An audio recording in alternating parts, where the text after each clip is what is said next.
Salut tout le monde! Bonjour. Bonjour. Bonjour. Bonjour. Aujourd'hui, avec les gars, nous allons mener une série d'expériences fascinantes. Et avec quoi allons-nous expérimenter, Artyom? Bon sang, droit dans la jambe. Nous allons expérimenter avec des liquides hydrofuges. Sur les liquides qui repoussent mieux l'eau qu'Artyom. Artyom n'est pas du tout hydrofuge. Tous ces liquides sont disponibles dans différentes gammes de prix, d'1,50$ à 10$. Dans notre première expérience, nous allons découvrir s'il y a une différence entre eux et si cette différence est liée au prix d'une manière ou d'une autre. Maintenant, plaçons 9 serviettes. On imbibe bien chacune de ces serviettes avec nos liquides hydrofuges. Liquide à 10$, liquide à 5$, 4$, 2$ et 1,50$. Après une heure, toutes les serviettes ont séché et nous pouvons donc commencer à tester leur imperméabilité. Nous commençons par le liquide le moins cher qui, je vous le rappelle, coûte 1,5$.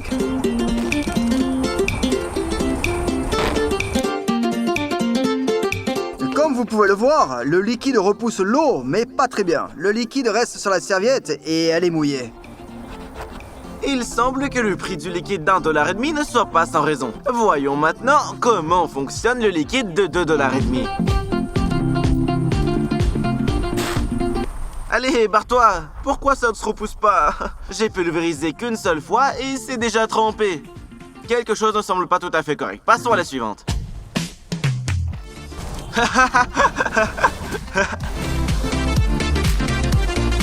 Puisque les liquides bon marché ne fonctionnaient pas bien, testons les liquides chers. Et nous commencerons par la moins chère des options coûteuses, le liquide à 4,50$. Ça a fuité.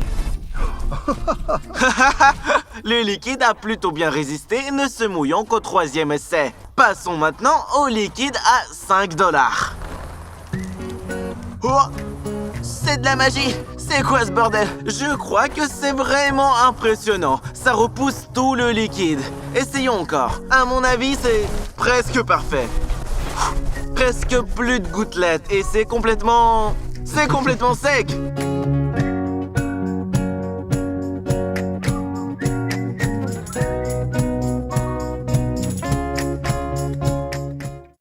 Maintenant, nous allons tester le liquide à 10$.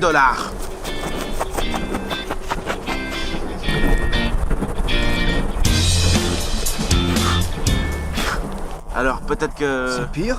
Ouais. On dirait oui. 2, 3...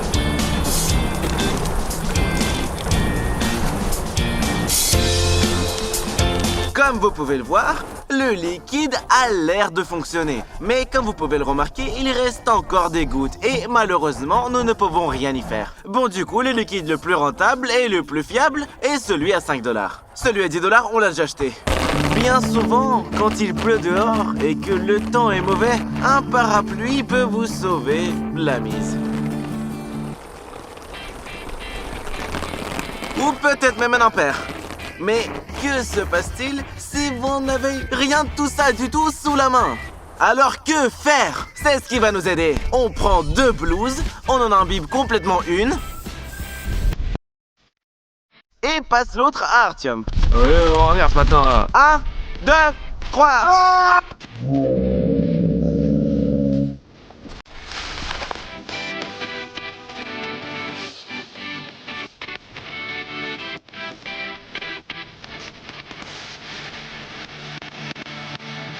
Et comme on peut le voir, la différence est évidente. Je suis juste un peu humide. Et Artyom est complètement trempé. Il y a à peine une tache sèche sur lui, sauf un peu ici. Je suis plutôt sec, enfin presque. Les manches n'étaient pas bien imbibées. Et j'en ai encore un peu dans ma poche. En gros, le liquide hydrofuge fonctionne. Maintenant, passons à l'expérience suivante.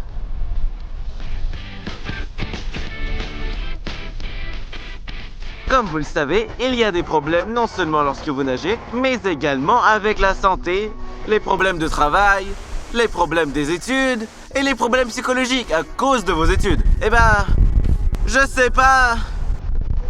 comment les résoudre. Mais quand il s'agit du problème de la boue dans les rues, c'est là que j'interviens. Encore une fois, nous prenons le liquide hydrofuge, enfilons les baskets et imbibons l'une d'elles avec le liquide.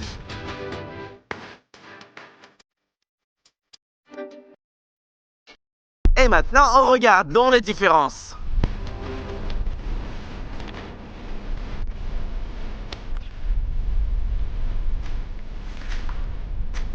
Je remets dedans. Il y en a des deux côtés. Mais moins à droite.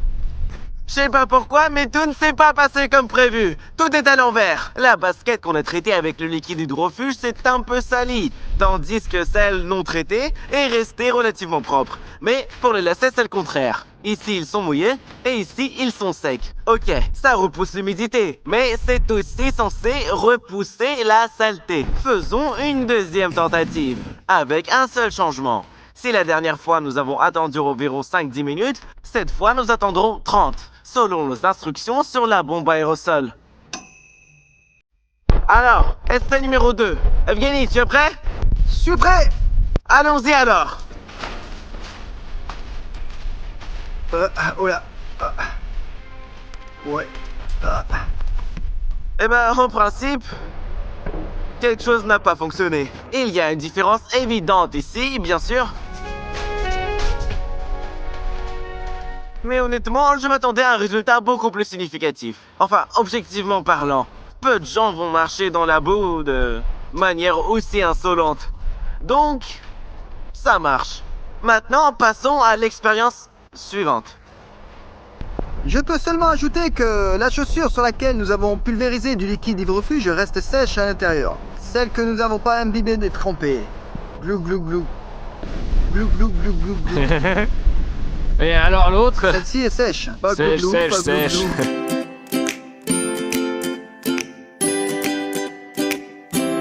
Alors les gars, nous sommes rentrés à la maison parce que le temps dehors est devenu affreux, mais néanmoins, nous ne nous arrêtons pas et nous continuons nos expériences avec le liquide hydrofuge. Vous êtes-vous déjà demandé ce qui se passerait si nous essayions de verser de l'eau à travers un tamis?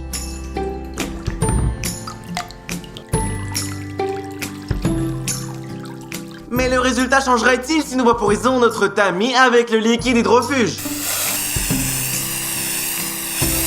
Découvrons-le. Si nous versons de l'eau lentement de la tasse, alors l'eau est retenue. Néanmoins, par rapport à ce que nous avons fait sans le liquide hydrophage, nous avons obtenu des résultats.